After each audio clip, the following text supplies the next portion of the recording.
Assalamualaikum warahmatullahi wabarakatuh.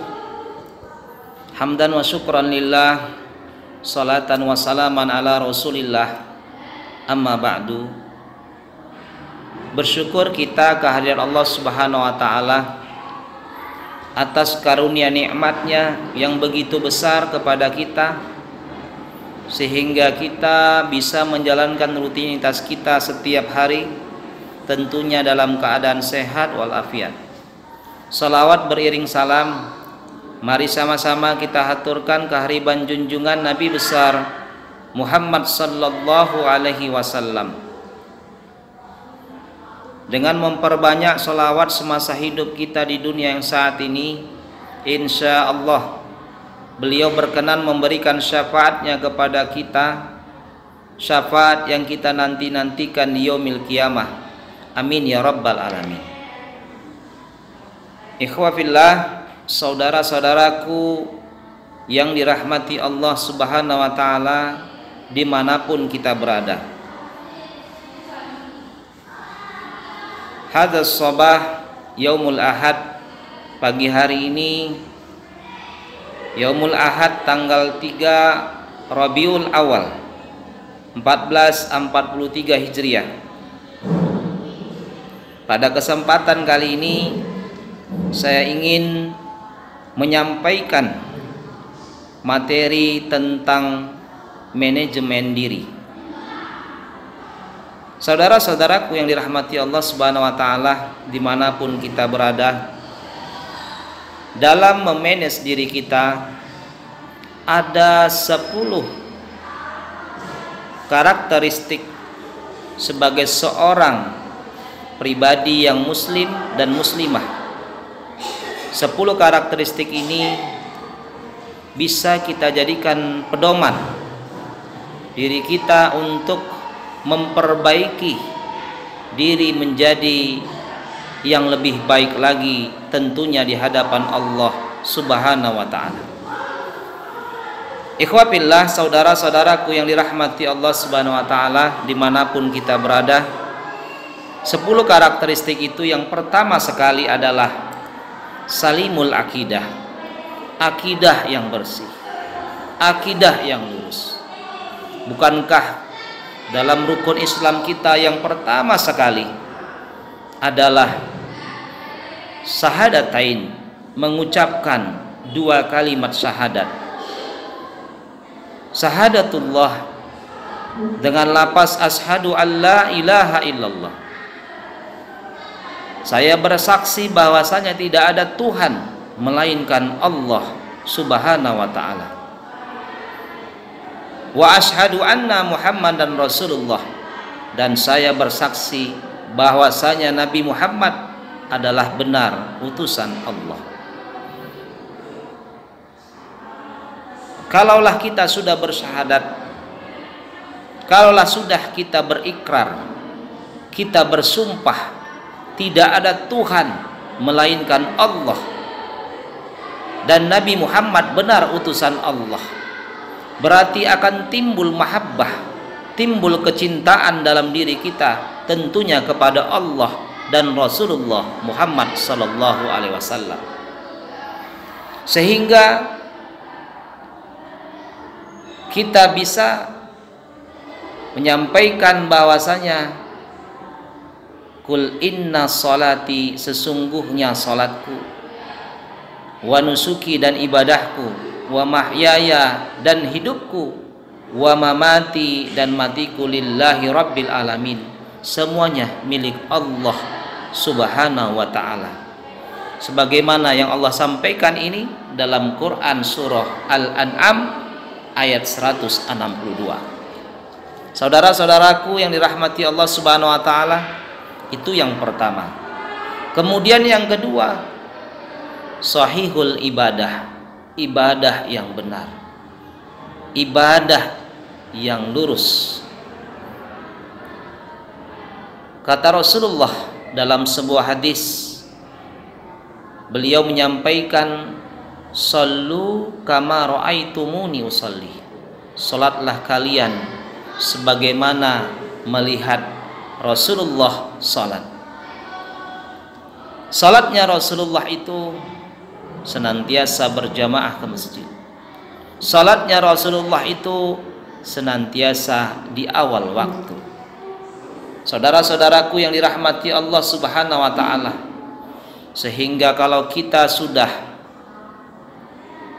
melakukan ibadah kita sesuai dengan apa yang disampaikan baginda Rasulullah Muhammad sallallahu alaihi wasallam, tentunya kita akan menjadi seorang hamba yang muttaqin, yang bertakwa kepada Allah Subhanahu wa taala. Yang ketiga, matinul khuluq, yaitu akhlak yang mulia. Akhlak yang mulia ini itu dimiliki oleh baginda Rasulullah sallallahu alaihi wasallam. Rasulullah sallallahu alaihi wasallam akhlaknya, wa innaka la'ala khuluqin ajib, dan sesungguhnya Nabi Muhammad berakhlak yang luhur, mulia dan agung. Innama bu'istu liutammima makarimal akhlak, sesungguhnya Rasulullah diutus untuk menyempurnakan akhlaknya manusia. Saudara-saudaraku yang dirahmati Allah Subhanahu wa taala. Kemudian yang keempat, qadirun alal kasbih, mandiri dalam memenuhi keperluan hidup kita, terutama di ekonomi. Ini Allah gambarkan dalam Quran surah Al-Jumu'ah ayat 10. Fa iza qudiyatis shalah, apabila sudah kita tegakkan salat, fantasiru fil ardi, maka kata Allah, bertebaranlah kamu di muka bumi Allah ini, wabtagu min fadlillah, dan carilah karunia Allah Subhanahu wa taala. Saudara-saudaraku yang dirahmati Allah Subhanahu wa taala. Kemudian yang kelima, musaqaful fikri, yaitu memiliki kemampuan berpikir yang kritis, logis, sistematis dan kreatif. Dalam Islam tidak ada satupun perbuatan yang harus kita lakukan kecuali harus dimulai dengan aktivitas berpikir. Betapa bahayanya yang kita lakukan apabila tidak dipikirkan terlebih dahulu. Bahkan Allah mempertanyakan kepada kita tentang tingkatan intelektualitas seseorang. Dalam Quran surah 39 Az-Zumar ayat 9, Allah katakan, qul hal yastawil ladina ya'lamu, kata Allah, adakah serupa orang-orang yang berilmu, wallazina la ya'lamun, dan orang-orang yang tidak berilmu. Saudara-saudaraku yang dirahmati Allah Subhanahu wa taala. Kemudian yang keenam adalah qawiyul jismi, memiliki badan yang sehat. Dalam bahasa Latin Yunani dikatakan mensana in corpore sano, di dalam tubuh yang sehat terdapat jiwa yang kuat. Kata Rasulullah, al mu'minul qawi khairun, mukmin yang kuat khairun, lebih baik, wa habbu ilallah, dan lebih dicintai Allah, minal mu'minid dhaif, daripada mukmin yang lemah. Saudara-saudaraku yang dirahmati Allah Subhanahu wa taala.